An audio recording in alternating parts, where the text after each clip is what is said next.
36 anyos na lalaki, arestado sa ikinasang anti-illegal drug operation ng Pasig City Police Station. Ang balita ay mula kay Patrolwoman Ivy Corporal.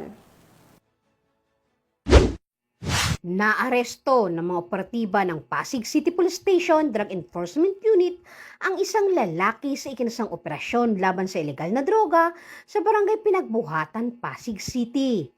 Kinilala ng Pasig Police ang sospek na si alias Gabriel, 36 anyos at naninirahan sa barangay Pinagbuhatan sa Pasig City.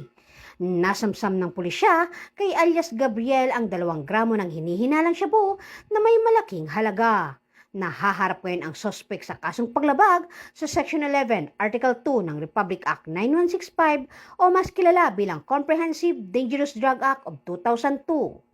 Mula dito sa Camp Bagong Diwa, Bikutan, Taguig City, ako po ang inyong PNN correspondent, Patrolwoman Ivy Corporal, alagad ng batas, tagataguyod ng Balitang Pulis.